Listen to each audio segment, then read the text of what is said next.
I'm pleased to welcome you to our first of what will be many webinars in 2015. Today we're joined by Avedis Seferian, President and CEO of WRAP, Worldwide Responsible Accredited Production, who I know many of you know very well. He's here today to talk about global labor compliance issues our industry is facing this year and the situation on the ground in many key sourcing countries, including Bangladesh, where he just was in December. We will take questions after the presentation, so please feel free to send us your questions at any point during the webinar through the question box or through the chat box in your dashboard, and we can get to as many as possible at the end of the call. We also will record this webinar, so please be on the lookout after the call for an email with links to download the audio and the PowerPoint later this afternoon. So with that, I'm going to turn it over to Avedis. All right. Thank you, Samantha. So, as Samantha said, Happy New Year. Welcome, everyone. Good afternoon, or whatever time of day it is where you are. We're going to spend a little bit of time today providing an update on labor compliance in the global fashion industry. As Samantha said, I'm Avedis Seferian. I'm the President and CEO of WRAP. Here's a quick look at the agenda for the next 35-40 minutes, and then we'll have the rest of the time left over for questions. I'll provide a very, very quick overview of WRAP just for the sake of fulfilling my job as President and CEO and not letting a chance go by to talk about my organization. But then we'll dive right into the update on labor compliance in the global fashion industry.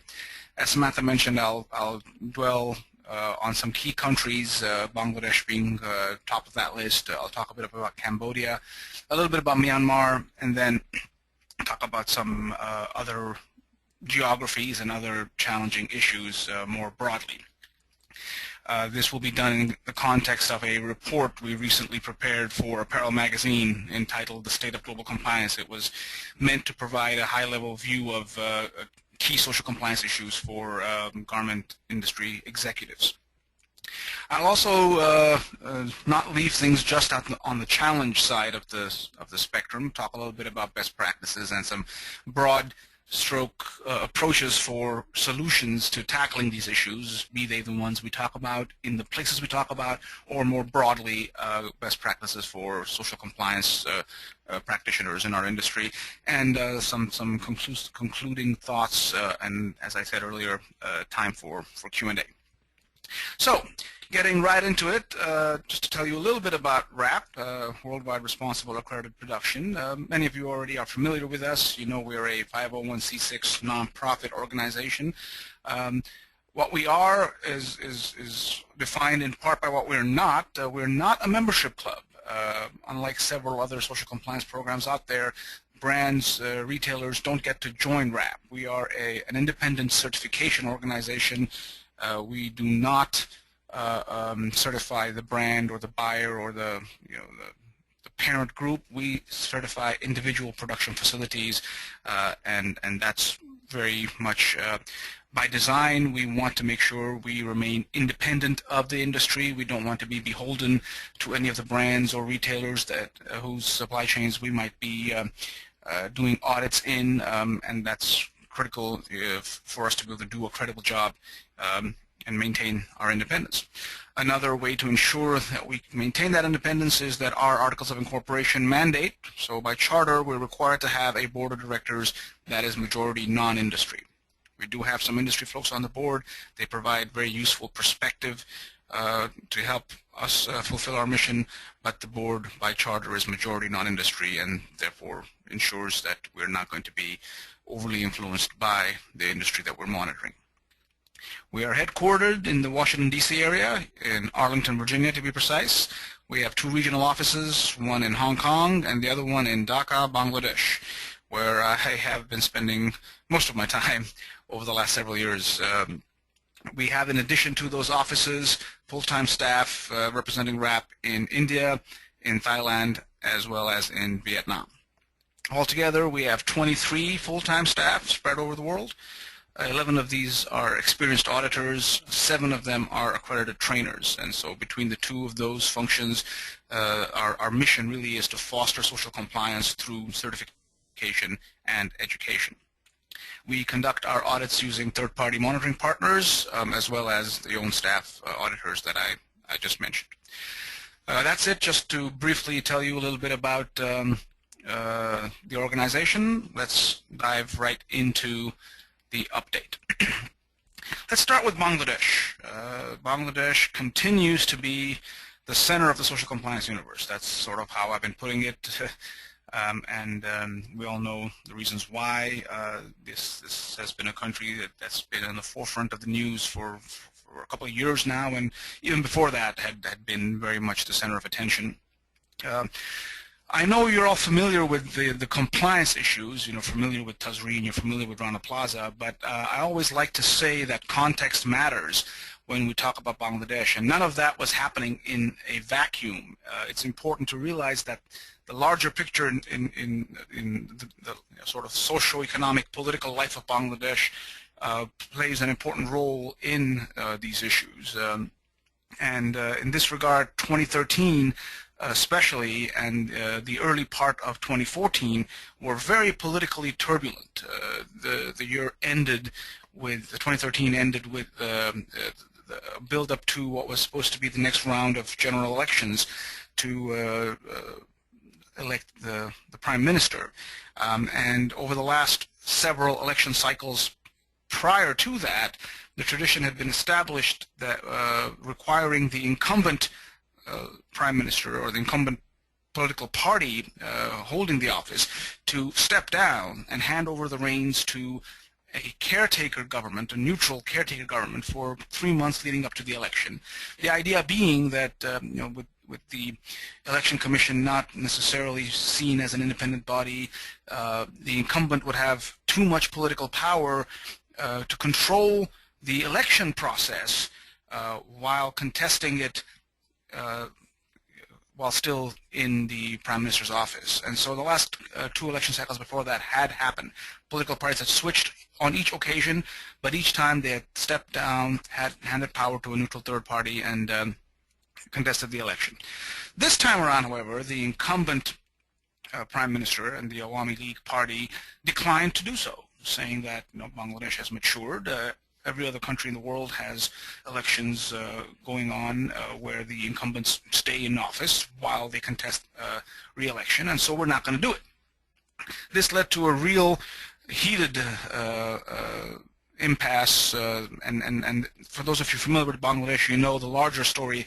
The 2 leaders of the 2 major political parties, Sheikh Hasina of the Awami League and Khaleda Zia of the BNP, don't particularly like each other personally, not to put too fine a point on it, so that kind of colors everything. Long story short, the BNP boycotted the elections in protest, and as a result the Awami League essentially swept the election and was unanimously re-elected, so to speak, and this led to some really serious political violence in the early part of 2014. The elections were in January.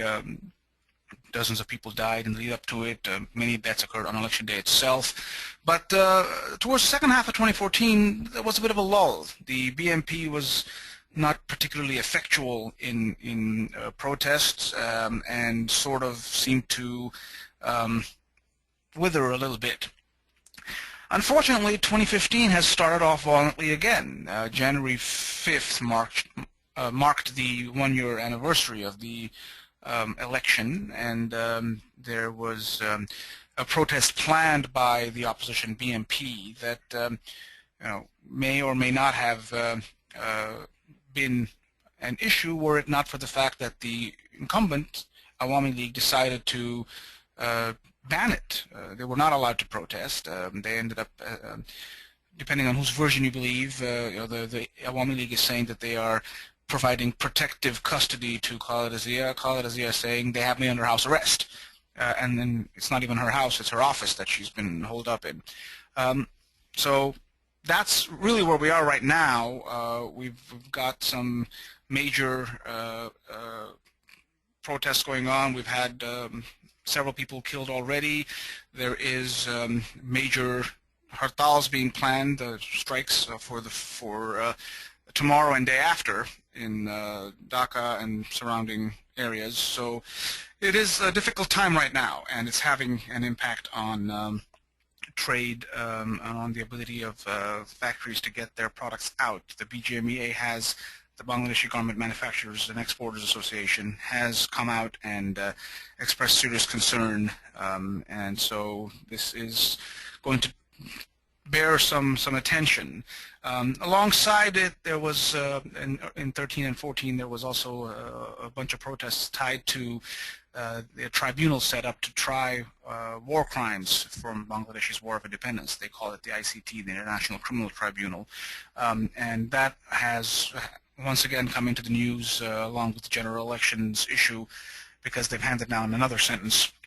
And what the pattern here is that they have been trying leaders from a fundamentalist Islamic political party called Jamaat-e-Islami.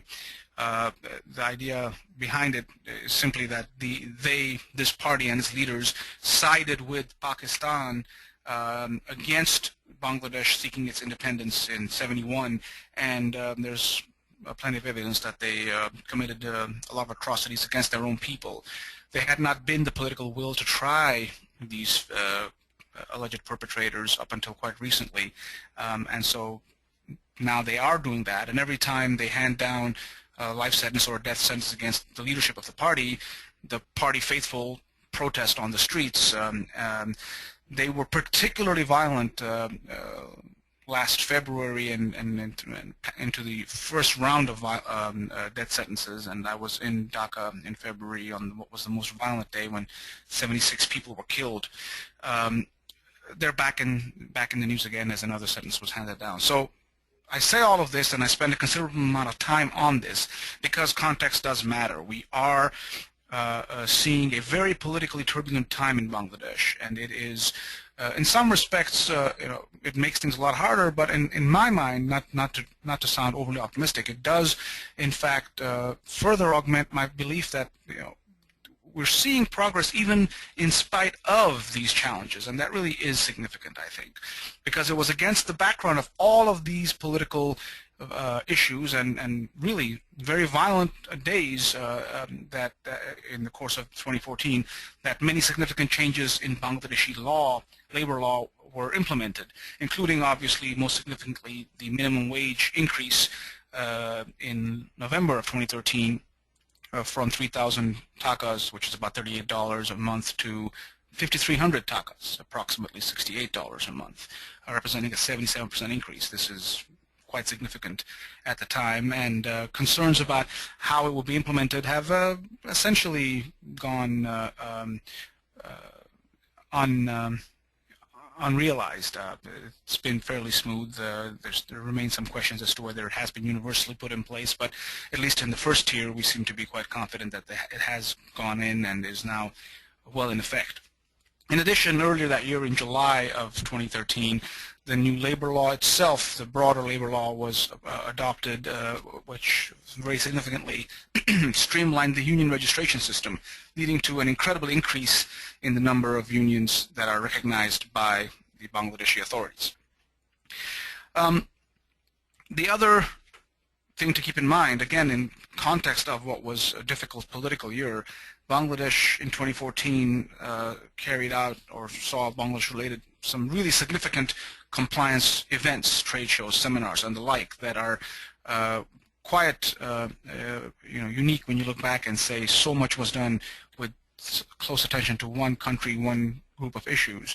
Starting with, in February of 2014, the first ever International Trade Expo for Building and Fire Safety in Dhaka. This was done jointly by the Alliance and the Accord, and it was the first of its kind, as I said, featuring fire safety equipment and service providers and building safety equipment and service providers displaying their wares at this expo that was supremely well attended. They were expecting, somewhere in the neighborhood of 300 or so people to begin with. Ended up with about 1,500 on the very first day itself.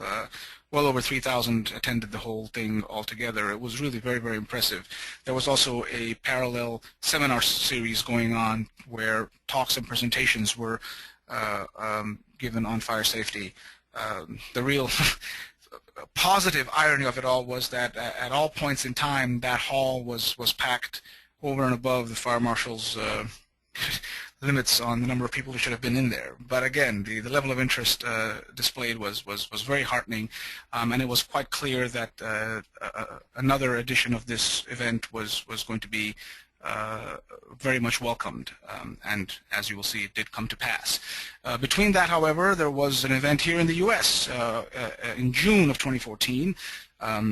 Harvard University hosted an international conference on globalization and sustainability of the Bangladesh garment industry, and it really was a who's who from both the U.S. government in terms of congressmen and folks from state and labor, as well as Bangladeshi industry, Bangladeshi government, and Bangladeshi union leaders present there, and also all kinds of other stakeholders. I was fortunate enough to be speaking there. Julie was there herself, and it was really very well attended, and again recognized that there was a lot of interest in this issue, and it was there that the president of the BGMEA, my friend Atiq Islam, promised that he wants to hold such a global conference in Bangladesh, and he delivered on that promise.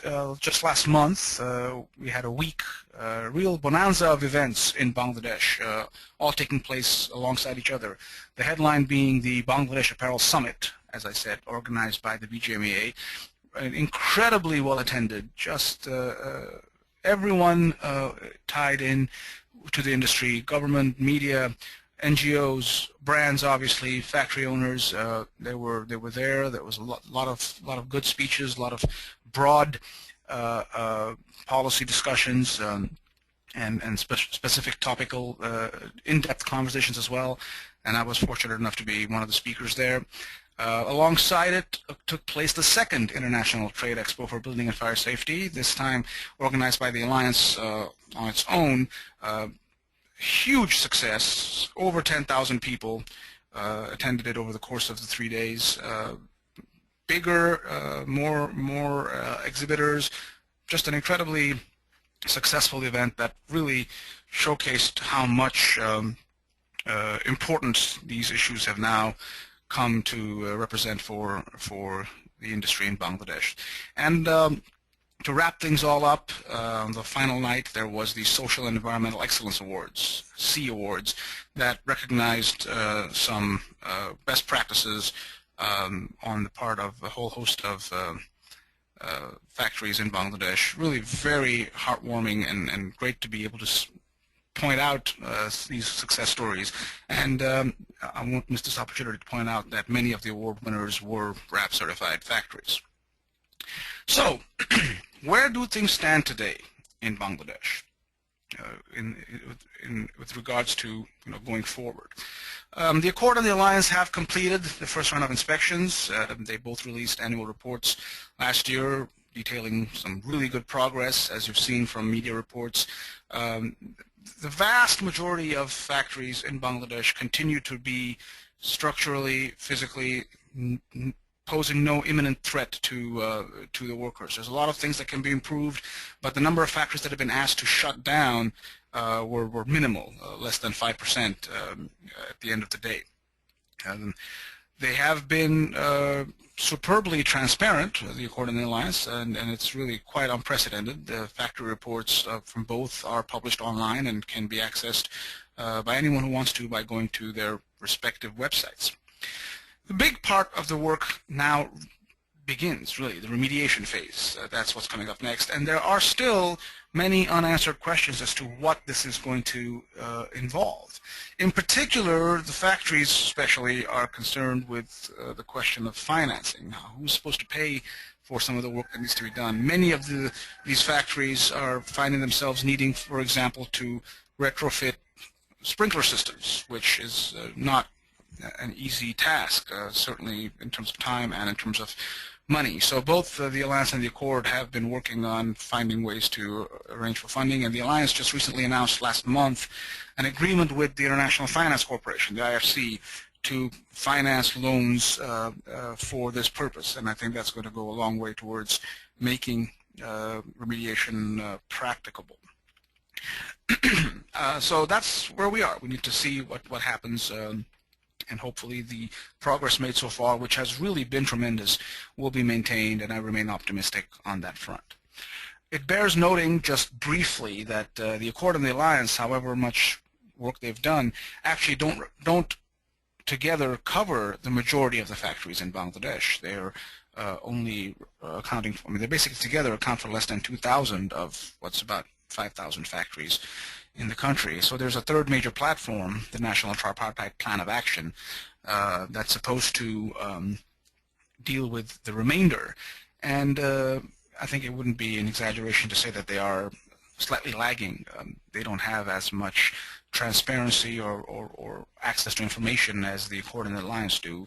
I know from my own internal sources that they are making some progress, and there's a lot of work being done between the government and the ILO and various other donor agencies. But with regards to things to show for it, so to speak, publishable events, they are lagging. But that's where we are, and I will reiterate, as I said, I spent a lot of my time in Bangladesh, and I've been doing so for the past 7 years. It is clear that they're making progress, and obviously it is equally clear that a lot of work needs to be done. So depending on your point of view, you could choose to focus on the fact that the pace might not be where you want it to be, or you could choose to focus, as I do, on the fact that it is quite remarkable that they've made this much progress given the broader context in which this activity has been taking place. And it really is to their credit that I think that this much achievement has been done. Obviously, the attention on Bangladesh will continue to be at the high level it is. Like, as I said earlier, it is the center of the social compliance universe and will stay that way for the time being. And I'm sure some point later this year or next year, this will be once again a topic for an update on a USFIA webinar. But that's it for the moment for Bangladesh. I'll be happy to answer specific questions if you have any towards the end. Another couple of locations Samantha promised in the webinar blurb will be covered, and I want to touch upon those quickly. Cambodia being the first of the two. Another country that's been in the news quite a bit, and unfortunately with the news these days, if you're on it, it's probably not for good reasons. And for Cambodia, it was the issue of wages. Dominated the past year and the year before, in all fairness. A lot of protests, a lot of disruption of production, some quite violent. 2014 ended as a calmer year than 2013. There were fewer strikes in terms of the numbers and the disruption to activity, but it still began the year of 2014 with massive protests, and there was a lot of accompanying violence and unfortunately even a few fatalities. All along there were several rounds of negotiations, often quite divisive, and the unions and the GMAC, the Garment Manufacturers Association of Cambodia, just couldn't really seem to get to agreement. And as in many of these cases, there was clearly personality issues as well, and certain individuals on both sides didn't help things with their comments and news releases. But in the end, finally an announcement was made in November, this past November, that a new minimum wage, which is now effective as the first of this year, would be $128 a month. In typical fashion, this represents a compromise figure. It was more than what industry was offering. Industry was offering 110 at the last round of negotiations, but was less than what unions were demanding. They were demanding 140 a month, which itself was lowered from earlier demands in the negotiation process. Because that figure was short of the 140, the unions initially threatened further demonstrations, But so far, they have not materialized. That isn't to say that they might not yet, but there seems to be, I suppose, a possibility here that this will phase in and will become accepted by all sides. However, the fact of the matter is that Cambodian apparel exports did suffer in 2014, certainly to the U.S., I believe somewhere in the neighborhood of 4.5% decline year on year. So it's going to bear watching this first quarter especially to see if the necessary level of stability comes back to allow the confidence levels to be where they need to be for exports from Cambodia to once again take off. That's sort of the big picture, main issue out of Cambodia. Let me talk just a little bit about Myanmar, or Burma, whatever you choose to call it. The question, of course, is, is this the next big thing? We've got a lot of interest from the buying community at large, but there still remain plenty of unknowns with Myanmar. As of today, a lot of Asian, Japanese especially, and European brands have taken the plunge. They're in there and they're sourcing. U.S. buyers, for the most part, still seem to be testing the waters. We've got a couple of high-profile names, going in there, and but the majority of the industry is still looking at to see what time will tell them. I was in Myanmar earlier in the year in 2014 and visited a whole bunch of factories, and the one thing that really struck me, and this is something that other buyers that have been there have noticed as well, we've got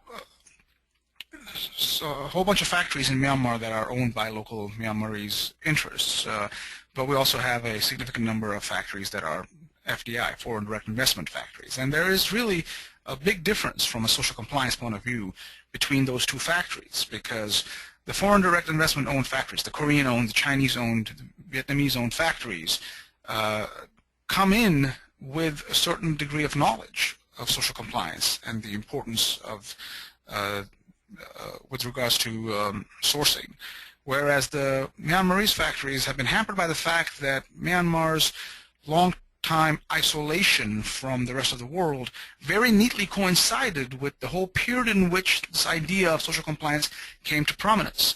So you go into a Myanmarese-owned factory and you really don't see some of the basic things that we've come to expect in factories with regards to fundamental health and safety issues, with regards to general management systems, with regards to basic labor concerns. And so that's something that is going to be an issue for them. I think they have a steep learning curve, and hopefully they will master it quickly, whereas the factories that are Chinese-owned or Korean-owned are ahead of the curve in that regard, because they do come in with at least a basic understanding of what the issues are and why they're important. More broadly speaking, the major concerns in Myanmar are around really fundamental things like rule of law. We still have a lot of undefined, the labor laws, even the basic minimum wage law is not in place. They're still being formulated, and there seems to be both bureaucratic as well as more substantive things that need to be overcome before we can get these out there, and the question of how they will be enforced, if they will be enforced, remains. With the minimum wage, for example, there is still ongoing debate as to how it will be administered. Are we going to have the equivalent of a federal minimum wage, or is it going to be at the provincial level? How is that going to make a difference? I mean, we could really have some messy days ahead before these basic things get sorted out. In addition, there are significant concerns with regards to infrastructure, and I don't just mean the obvious with regards to physical infrastructure, the one port they have, and are they going to be able to build adequate lines, roads, and power, and the like, but also financial infrastructure. There's a lot of difficulty in simply paying for raw materials in dollars if they're coming from outside the country. When I was over there, you can't use credit cards. Everything had to be on a cash basis. So there is a lot to be done with regards to making sure the basic infrastructure that would allow physical and financial transactions to take place to get to the level that it needs to be in order to really allow Myanmar to take off. On the social compliance front, it bears noting that there's a lot of activity around Myanmar right now involving a lot of government and donor agencies. The ILO is very active in there. Our own government's got a lot of dialogue going on.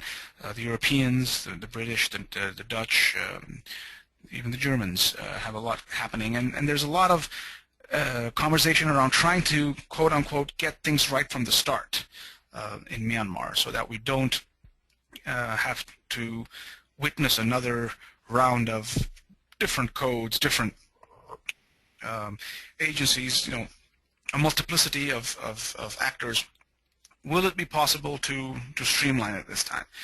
I would love to think that this is a great opportunity, and I would love to think that something might come of it, and I'm certainly hoping that those thoughts come to fruition. But I do worry that the very fact that we've got so many cooks in the kitchen, so to speak, trying to get this right is itself a recipe for failure. So we'll keep an eye on that. But overall, I think the jury's still out on whether Myanmar is the next big thing, and we'll see how that plays out.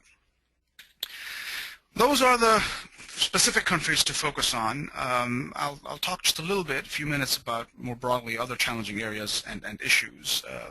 As I mentioned earlier, we were asked by Apparel Magazine last year to prepare a special report on the state of global compliance. I'm going to put the URL for the report up here just so you have it when Samantha sends out the slides. It was a report that was meant to sort of provide a big picture, high-level view of compliance issues for apparel executives.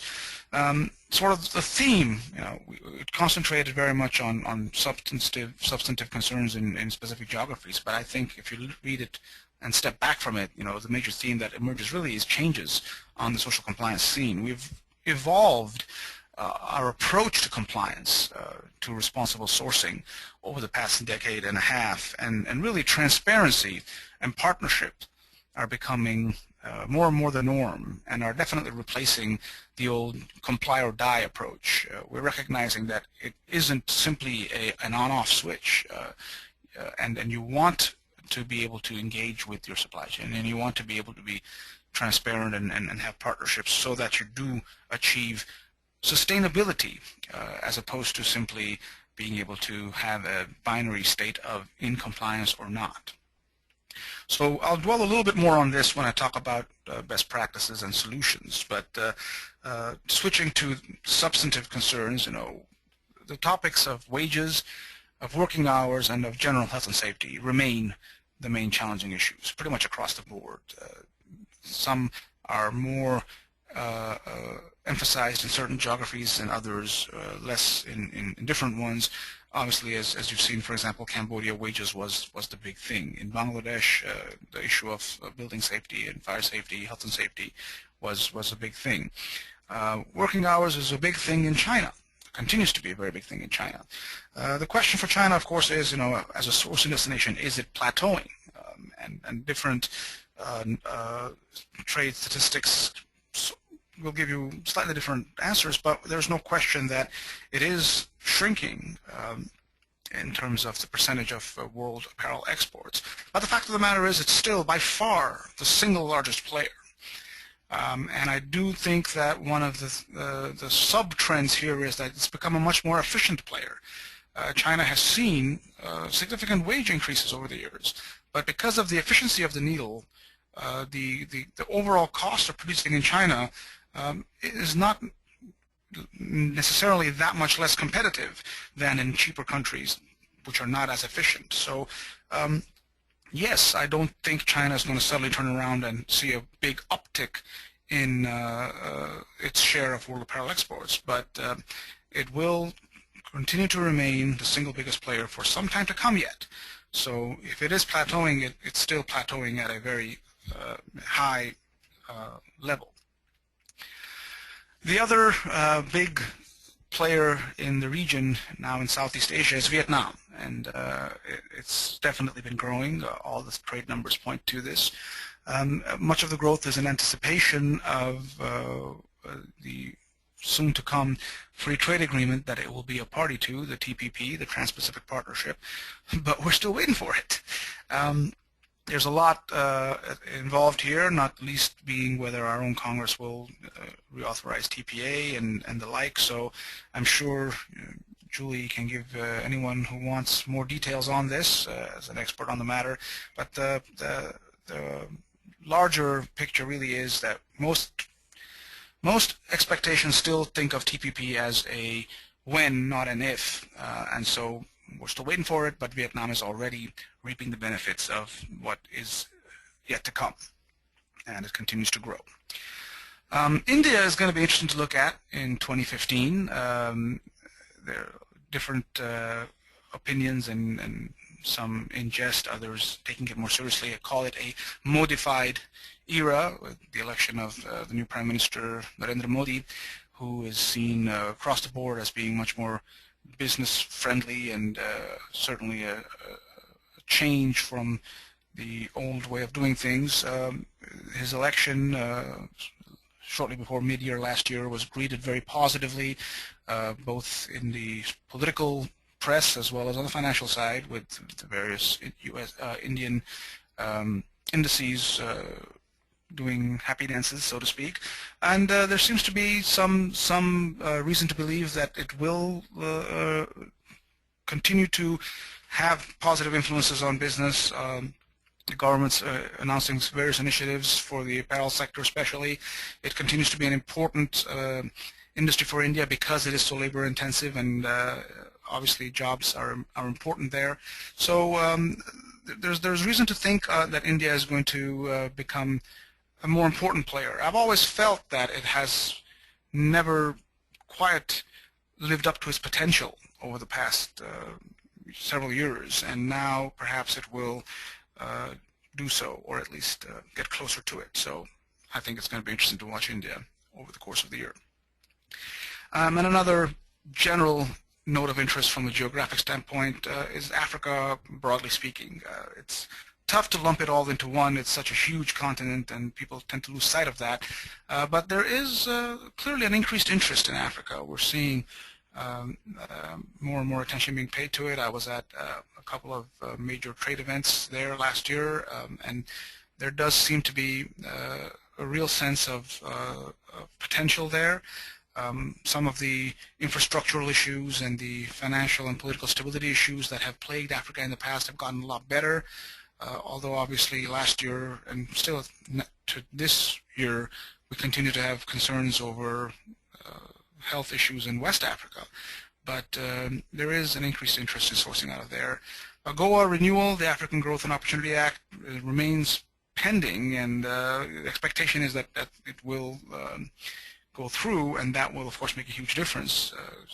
But there does seem to be a sustained interest there, and I do think that we will see more activity out of Africa in 2015. So those are the updates with regards to geographies and areas. I'll spend just a few minutes now summing up the compliance trends part before going into best practices and solutions. In the first half of last year, we released a report on a stakeholder outreach project that we conducted here at RAP, which involved in-depth conversations with 50 thought leaders in our arena. These were really long, hour to 2 hour long conversations that were meant to tease out a good understanding of the evolution of compliance and what are the trends going forward. And it is clear that social compliance is now a critical issue. It's always been knocking on that door, and now, post Rana Plaza especially, the level of attention it is getting at the C-level, at the board of directors level, is past the point of no return, past the tipping point, I would say, and it's here to stay. That much is clear. We noticed several consistent trends with regards to what's coming, and I've already hinted at a few of these, as I said earlier in this presentation. We are entering an era of increased transparency. Partly it's forced upon us by the fact that basically anybody with a cell phone is now a reporter, and information flows can no longer be controlled, even if you're North Korea. And so it's being embraced by a lot of people, and we're seeing much more transparency on the part of brands, on the part of other players. The Accord and the Alliance and their publishing of their reports is a prime example of this. This is definitely a clear trend that is emerging. The other thing that's emerging is the partnership side of things, increased engagement with the supply chain. Far too often in the past, social compliance boiled down to factories being told what to do and comply or die, basically. And we recognize that that is not effective. It does not foster long-term sustainable change. So the progressive programs out there have evolved into ones where there is increased engagement with the supply chain, more training, more involvement, ultimately more collaboration. And that theme also carries over not just to supplier-buyer relations, but also other trusted relationships, better collaboration between brands and certain NGOs that may have been more antagonistic in the past have now built some trust and are able to collaborate together. We at RAP are working closer with many brands than we have in the past because we've built up that trust and we're recognizing the value in that synergy. And last but not least, in terms of overall trends, there's definitely a greater role for technology, partly as an enabler of some of the previous trends, most notably transparency, but partly also as a thing of its own. Technology has advanced to the point where information gathering and information sharing is much easier, much more practical, much safer than it was before. And so that is having a clear impact on the ability to engage, on the ability to collaborate, and as I mentioned earlier, on the transparency issue as well. So these are clear trends, and the overall trend of compliance here to stay as a critical issue, I think, is good news certainly for those of us in the industry, and something that everyone needs to be well aware of. So, in light of all this, just to tell you a little bit about best practices and solutions, broad stroke thoughts on this. The bottom line with this new compliance world is that even the most progressive approaches to audits is just not going to cut it if auditing is all that you're doing. Social compliance is no longer just about audits. You're going to need audits. You're going to want to be able to get the information you need to establish a baseline, but it's not going to drive a factory into compliance. It's only going to start the conversation. And the conversation is a two-way conversation. Social compliance is a two-way street. It's very important to understand that. And so if you want success, if you want to have sustainable compliance, if you want a best practice, it's going to have to be engagement-driven, engagement at all levels. You need to understand as a buyer what the practical challenges are that the manufacturers face, and the manufacturers have to themselves understand the practical challenges that a brand, especially a publicly traded one, will be faced with. So you got to have that dialogue, and you have to be consistent with the message that is being sent. One of the sources of concern over the past has been that compliance and sourcing from the same company didn't always speak with the same voice. There was a disconnect between the message sent from the sourcing folks and the message sent from the compliance side of the company. So you want to make sure within your organization that there is no disconnect between sourcing and compliance. And as I've already mentioned, you need to be able to build partnerships, because the new paradigm isn't comply or die. It is continuous improvement.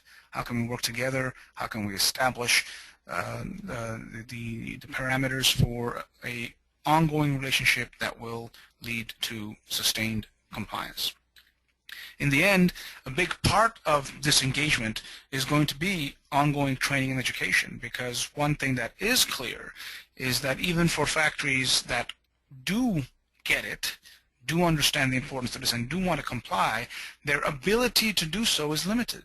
They don't necessarily have the tools, they don't necessarily have the educational institutions in their countries that will provide them with the kind of managers they need to drive this on their own. So there is the need for ongoing training and education, and that's where brands, that's where organizations like USFIA, as well as organizations like RAP, can play such an important role in the education side of it.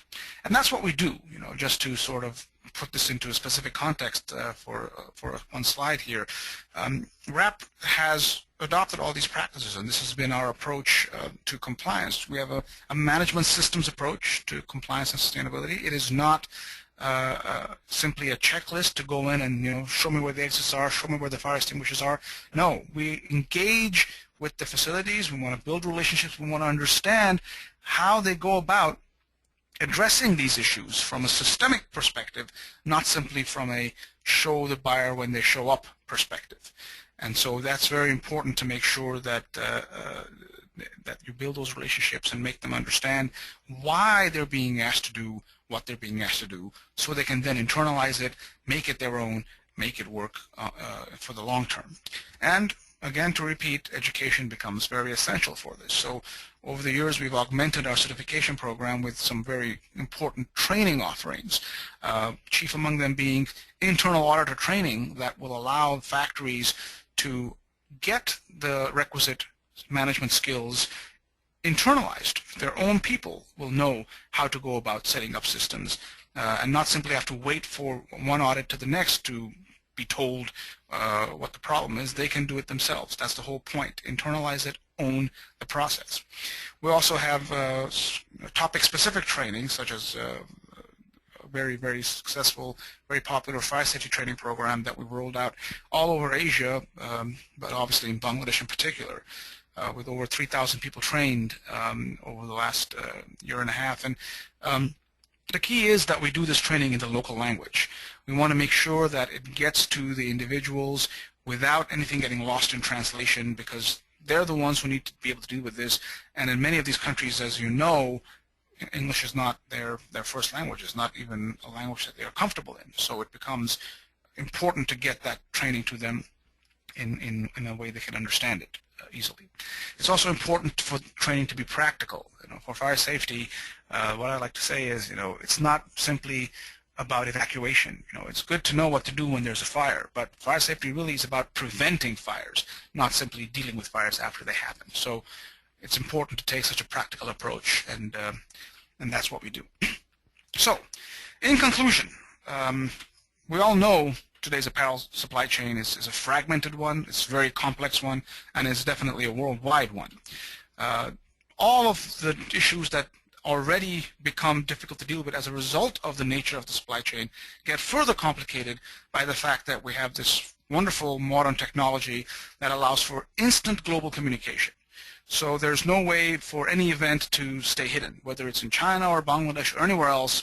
It's going to be on CNN or BBC within a matter of hours or faster, and if it's bad news, it'll be on right away. So you definitely need to be on your toes. Reputation and supply chain management become global 24/7 issues, and the stakes are obviously extremely high. That is why the need for constant education at all levels, not just the factory level as we've been talking about for the last few minutes, but also at the highest brand management level, becomes critical to ensure you stay abreast of the latest trends. And for those of you who've taken the time to listen to this, you're doing the right thing. This is the kind of ongoing education and training that everyone needs to be engaged with, so that we stay abreast of the latest trends and are able to contribute to the betterment of the industry and the more sustainable management of responsible sourcing. I'd like to thank Julie and Samantha for having me, and I am happy to take questions for the next 10 minutes that we have left in the hour of this webinar. Thank you all. Thanks, Avedis. That was a great presentation, and I'm sure there will be questions. We now do have time for questions. We will take these by chat message. So if you have a question, go ahead and send it to us through the chat box or through the question box, and we will get those answered for you. And to answer a few questions that came in, yes, we will be sending around the slides as well as the audio recording of this webinar today. So you should be on the lookout for that later this afternoon. So Avedis, I will send you some questions through the question box as they come in. Okay.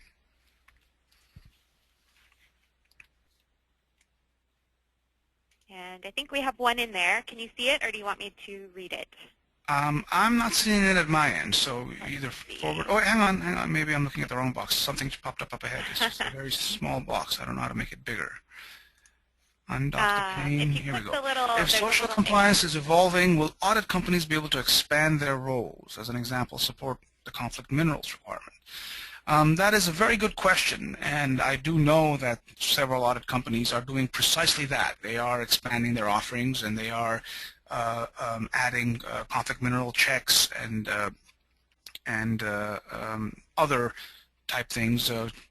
Another example is some of them have been offering building structural safety assessments, and so it's a natural evolution for them to consider, and that is going to continue to be the case. I do caution anyone. At the end of the day, for your brand, if you're the one responsible, it is incumbent upon you to ensure that whatever tool you are engaging with or assistance you're seeking is appropriate for your needs. Any audit company making an offering is by definition going to be generic. It's a program that is not tailored to a particular need. So it will be important to make sure that it does address what your needs are. But yes, I don't think that there's any doubt we will be seeing audit companies expanding their roles.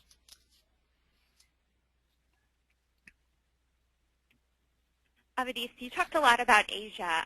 Can you talk a little bit about some of the special compliance issues that you might be seeing in the Western Hemisphere right now? Okay. Good question. I think the Western Hemisphere, broadly speaking, from the manufacturing side of the scheme, has the benefit of being further up the learning curve, and so you've generally not encountered the kind of health and safety issues or the kind of labor unrest that we've seen in Asia over in the Western Hemisphere. That's not to say that we haven't had some challenges. I think one issue that still comes up quite regularly in the Western Hemisphere is freedom of association. We do continue to have concerns, especially in some Central American countries, along those lines. So I think that will be the first topic that comes to mind in terms of special compliance issues in the Western Hemisphere.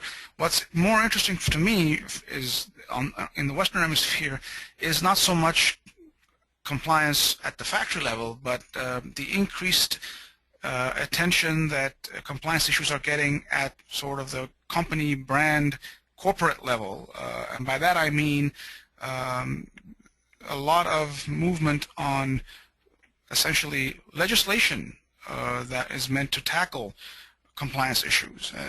The previous question talked about conflict minerals. That's one example, and an example, interestingly enough, of what was really not supposed to be something aimed at the apparel industry, but nonetheless ended up ensnaring it. We are seeing, in the U.S. especially at the state level, several states contemplating legislation that will have an impact on compliance issues.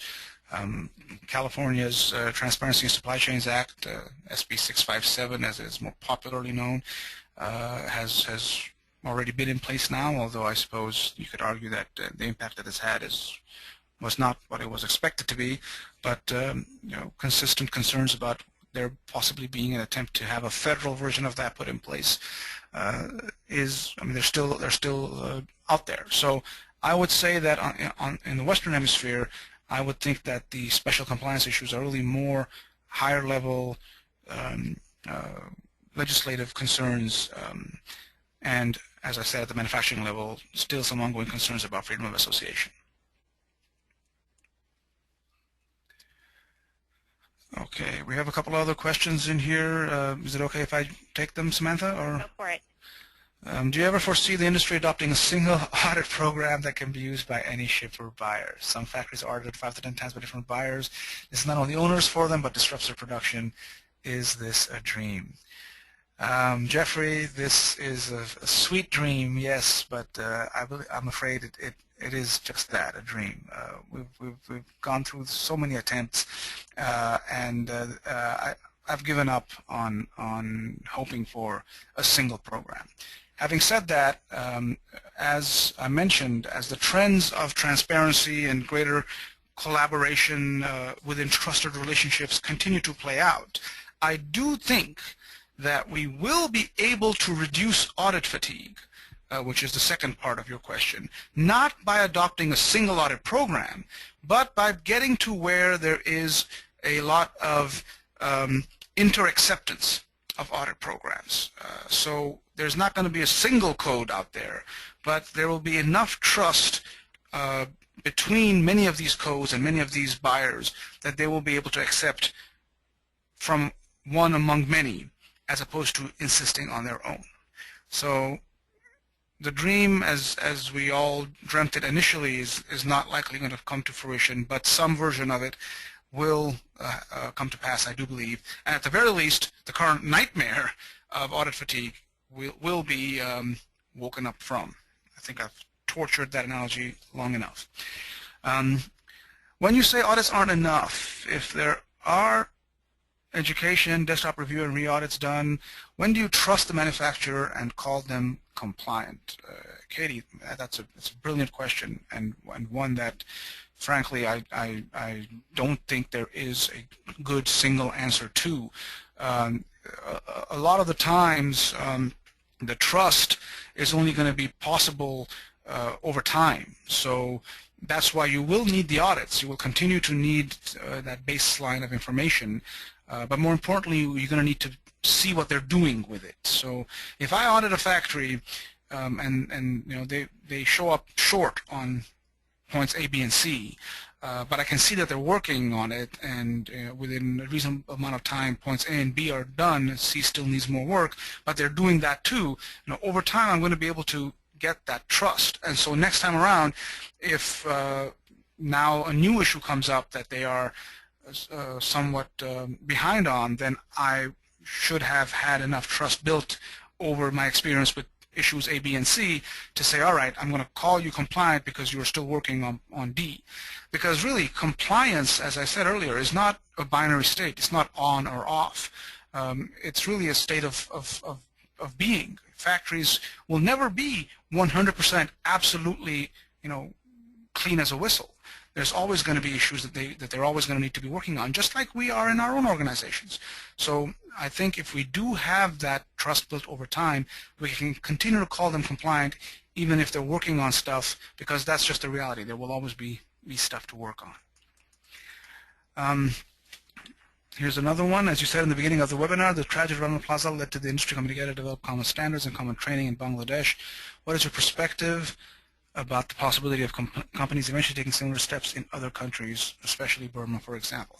Another great question. And as I said, there is a lot of chatter in Burma.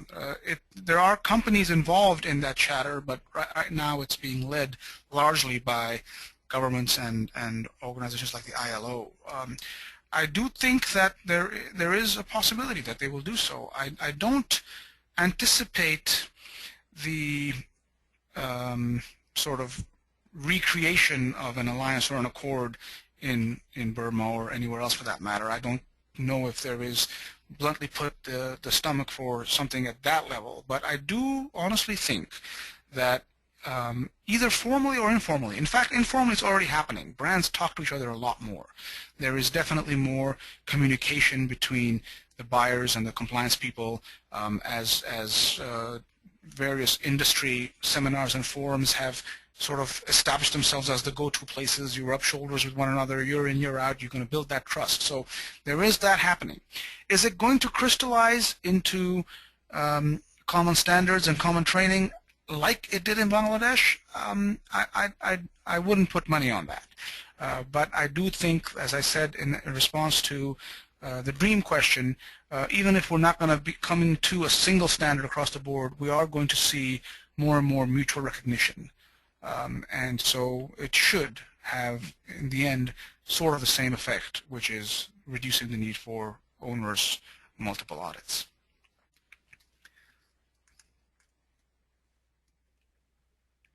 I think we probably have time for one or two more questions. If there are any more questions, feel free to send them to us.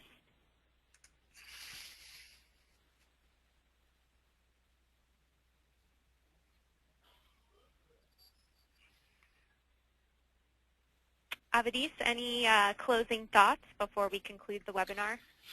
Well, I think the questions themselves are quite indicative of the level of thinking. You know, we've come to a point now where we've all been engaged with this issue of compliance for the better part of a decade and a half, and we're recognizing that some of the ways we've been doing things in the past have not been effective and need to change. And all the concern about audit fatigue and confusion or inefficiency brought in by multiple standards and the need to sort of try and come together is very much in keeping with what we've been seeing. It's no longer an exercise in tallying, you know, checklists. It's no longer an exercise simply of comparing audits. It's now a question of engaging with the players, be they the factories themselves, which is the most obvious relationship, but also monitoring partners, compliance organizations like RAP, or even NGOs and governments and organizations like the ILO to drive the conversation further through increased transparency, through increased partnership, through better education, so we all understand the why and are able to internalize that better than simply cracking the whip on the what. I think that's where I'll leave it. Thanks so much, Avedis. That's a great presentation, and thanks to everyone for joining us today. Be on the lookout later this afternoon for the links to download the slides and the audio, as well as his contact information in case you want to follow up on anything. So with that, we will conclude our webinar. Thanks for joining us again, and hope everyone has a great afternoon. Great. Thank you, Samantha. Thank you, Julie. Have a good one. Bye, everyone. Bye-bye.